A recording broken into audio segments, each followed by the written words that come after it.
This channel does not promote any violent, harmful, or illegal activities.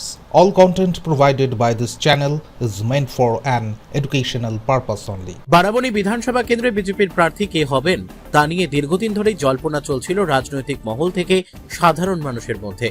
অবশেষে সেই জল্পনার অবসান ঘটল। দল ভরসা রাখল আগের মুখেই। অরিজিৎ রায়কেই ফের প্রার্থী হিসেবে ঘোষণা করল বিজেপি।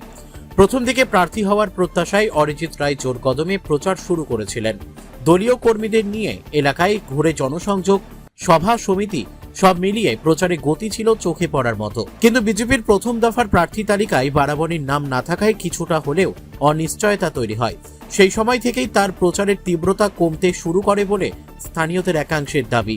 অবশেষে নাম ঘোষণার পর আবারও নতুন করে লড়াইয়ে নামার প্রস্তুতি নিচ্ছেন অরিজিৎ। তবে অনেকের মতে যখন অন্য দলগুলির প্রার্থীরা ইতিমধ্যেই প্রচারে অনেকটা এগিয়ে, সেখানে দেরিতে ঘোষণার সিদ্ধান্ত বিজেপি প্রার্থীকে কিছুটা হলেও ব্যাকফুটে ঠেলে দিল। এখন দেখার সময়ের এই ব্যবধান কাটিয়ে কত দ্রুত তিনি প্রচারের ছন্দ ফিরে পান। প্রেক্ষাপট বদলে গেছে। বাংলার মানুষের মুখে মনে একটাই শুধু পাল্টানো দরকার।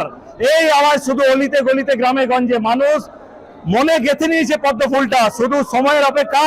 যেভাবে 2011 সালে মানুষ সিপিএম কে তেড়ে এই তৃণমূলকে এনেছিল, ঠিক একই কায়দায় একই প্রকারে এই বাংলার মানুষ দেওয়ালে লিখে দিয়েছে যে তৃণমূল যাচ্ছে, বিজেপি আসছে। এটা কালের দেওয়ালে লেখা হয়ে গেছে।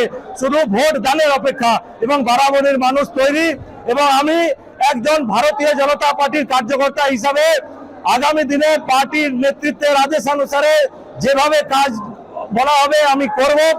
এবং আমি এই জেলা এবং রাজ্য নেতৃত্ব এবং সর্বোপরি কেন্দ্রীয় নেতৃত্বে সকলকে আমার অসংখ্য ধন্যবাদ যে আমাকে পুনরায় আস্থা আমার উপর রেখে বারাবণী থেকে জয়লাভের জন্য আমাকে ভরসা করেছে। সবাইকে অসংখ্য ধন্যবাদ। দেখুন, বারাবণীর ভূমিপুত্র আমাদের পার্টির লড়াকু জেলা সাধারণ সম্পাদক অরিজিৎ রায় আবার বারাবণী থেকে টিকিট পেয়েছে। তৃণমূলের রাতের ঘুম আগে থেকে ছুটে গিয়েছিল। বারবার বিধান উপাধ্যায়, অসিত সিং এদের মুখে অরিজিৎ রায়ের নাম বারবার উঠে এসেছে। ওরা থ্রেট পারসেপশনে ভুগছিল, ভয় পাচ্ছিল।